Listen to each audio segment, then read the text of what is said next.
Welcome to another episode of the I.N.O podcast. I'm your host, Shalisa, and today we're going to talk about a spiritual encounter. Okay, so let's just get right into it.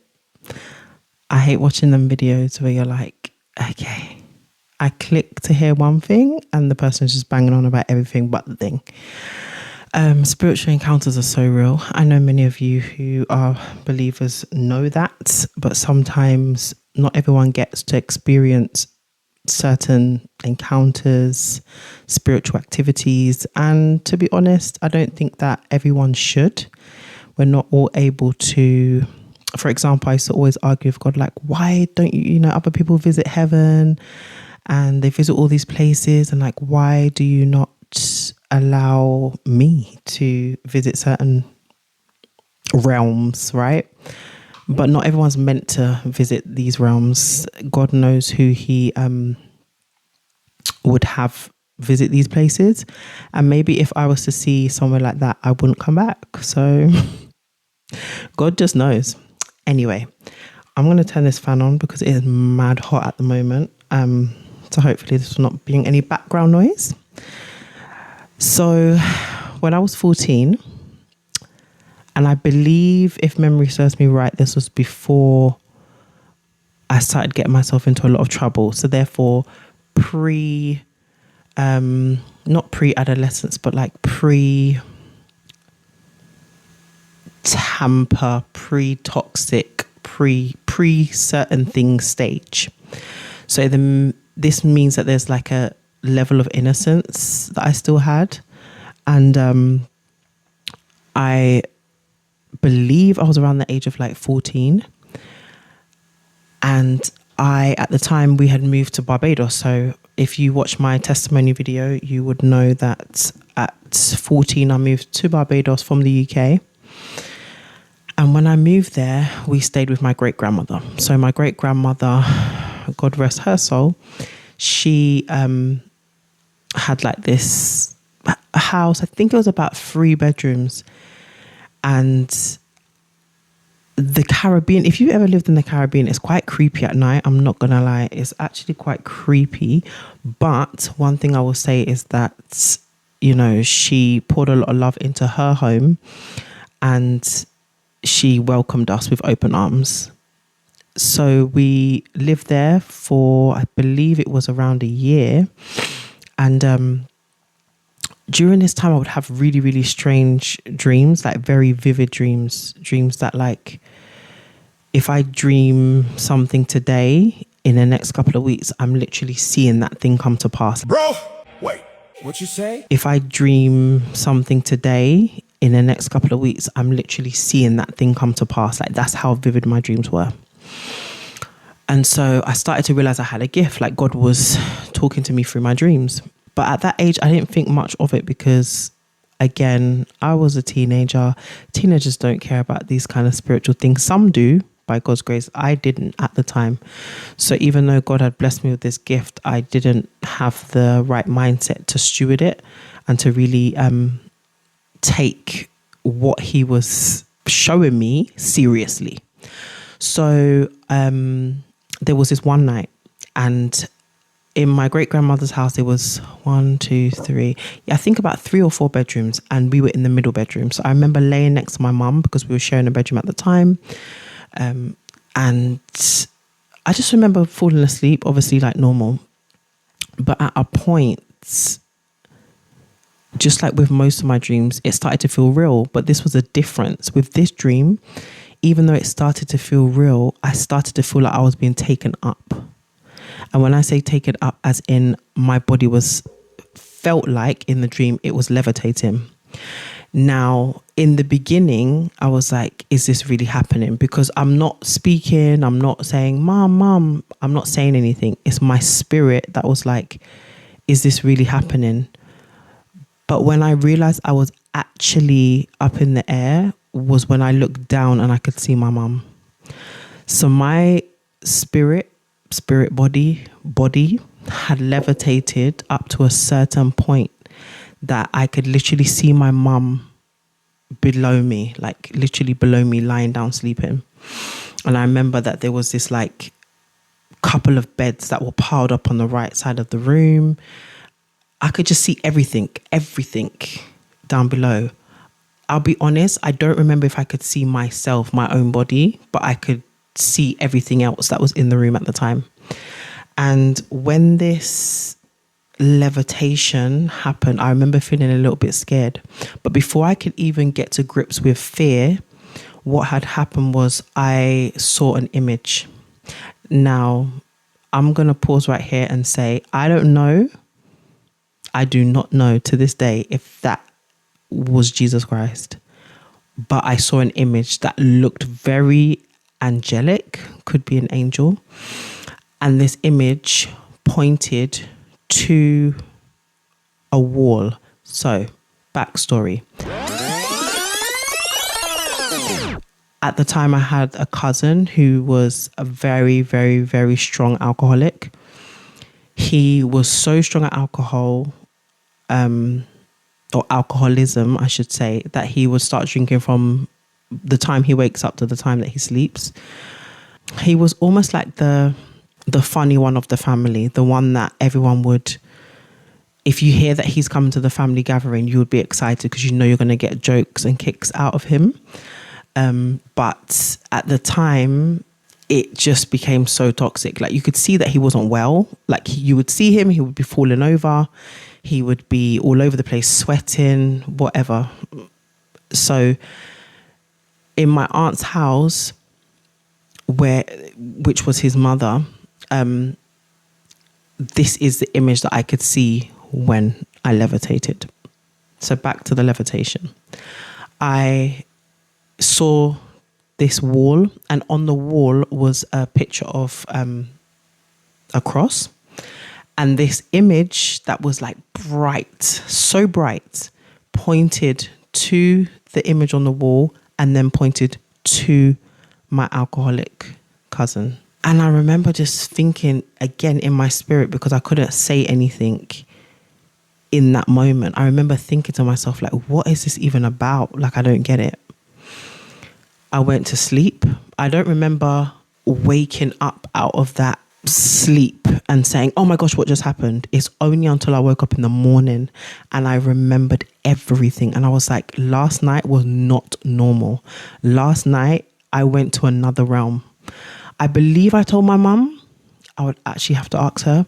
But I was 14. So I was like, what do I even do with this information?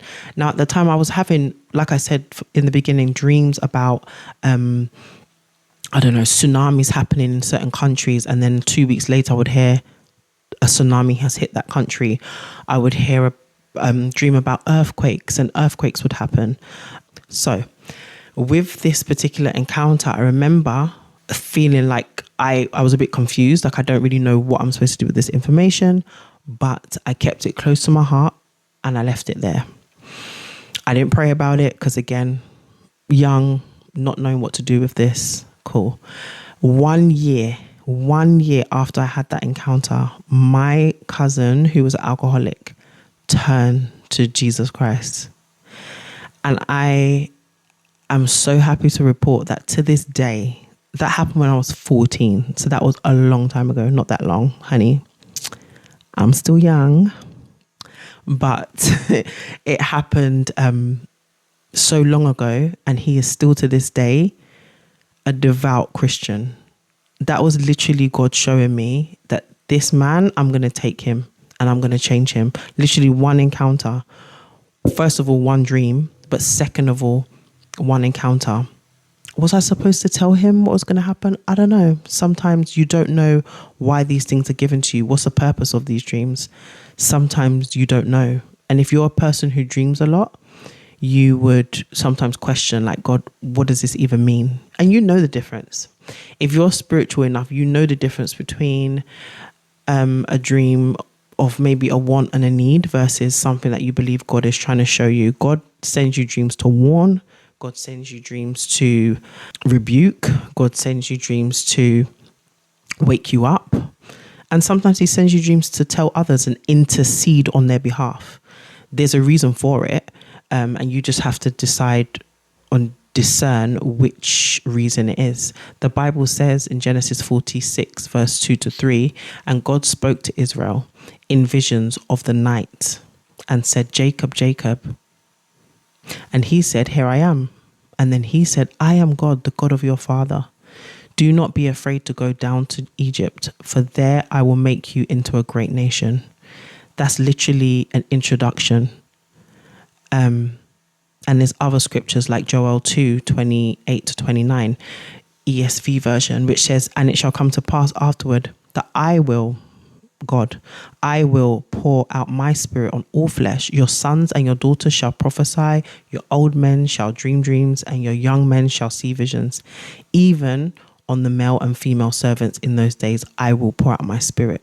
God decides who he's going to pour his spirit out on. But if you ever want to know or ever wondering, like, Lord, why? What's the reason for this? There's a reason for everything. And if you've been given that gift, what I would encourage you to do is write the dreams down. There's another scripture which I don't have with me, but it says, write the vision down and make it plain. Write the vision down, make it plain, make it simple. And you never know when you need to refer back to it. If you feel led to tell the person the dream, tell them. If it's a dream of danger or something very bad happening, to someone that intercede on their behalf, rebuke it. You're being shown these things for a reason. I actually do remember having a dream about someone, and I've had plenty. I can go on and on, but I had a dream about a friend of mine. Her mother-in-law was very bubbly, very upbeat. I would call a nice thick lady. It's a lady I would call thick. And when I say thick, I mean a good plump size.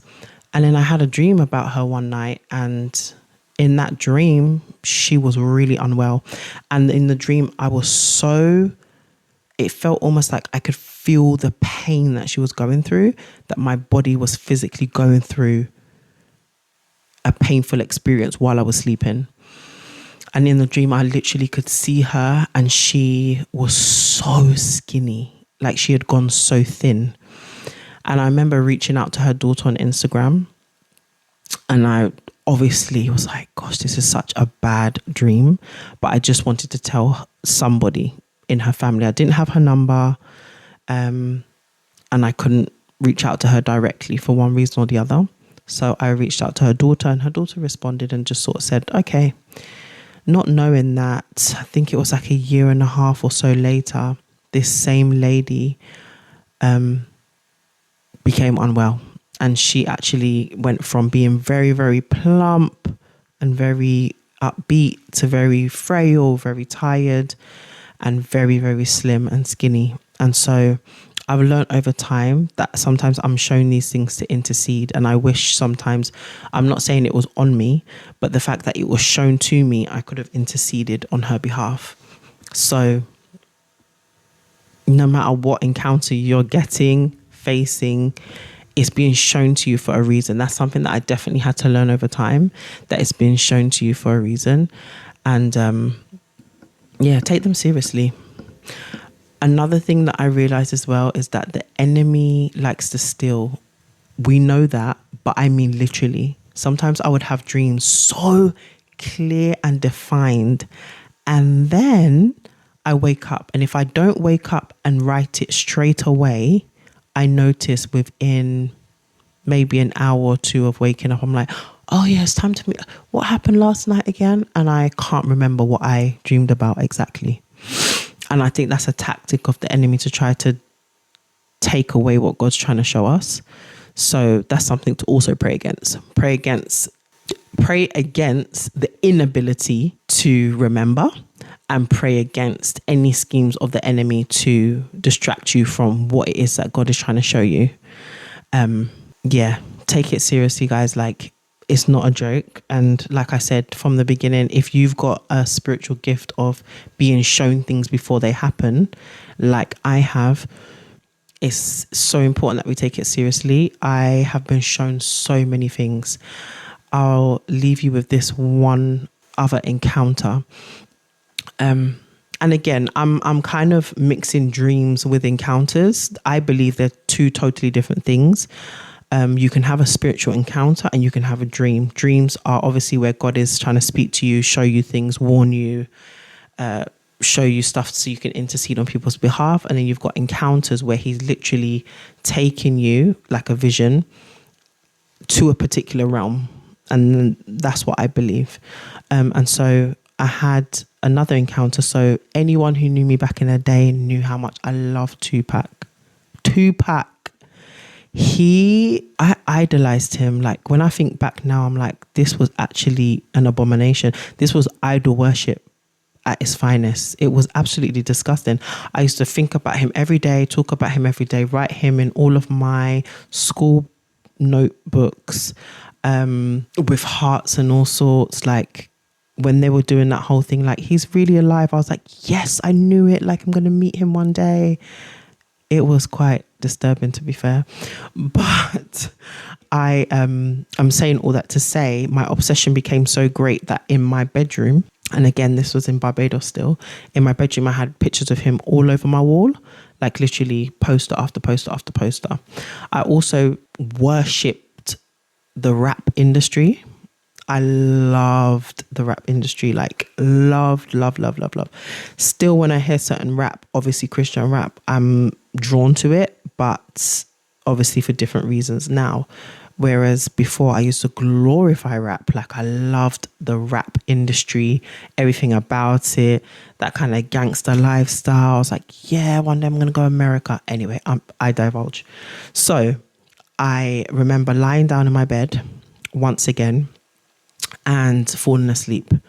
And I remember either sitting up or being taken to sit up. When I got taken to sit up or sat up in my sleep, I heard, take this down, just like that. It's the one and only time I've ever in my life heard an audible voice, take it down. And I remember getting up and I took it all down because I had it stuck with blue tack chow. So I took it all down one by one and went to sleep. And so it's only until the morning again, just like with the first encounter I shared, I realized that this actually happened. This was not me just willy-nilly dreaming. This actually happened. And so, yeah, it just goes to show that when God has a call on your life, he won't allow certain things to deter you. It may for a season, but he will make it very clear that this is not the road that he wants you to go down. And obviously, I know that that was an encounter concerning like Tupac, but even just with showing me my alcoholic cousin, he didn't have to show me that. He could have shown anyone. He could have even shown my great gran, who was a devout Christian, like absolutely loved the Lord and everything about him. He could have shown her. He could have shown my mum, but he decided to show me. And I think that he has his ways of showing certain people certain things because that's the gift that he has placed on them and the grace that he has placed on them, and that's their particular gift.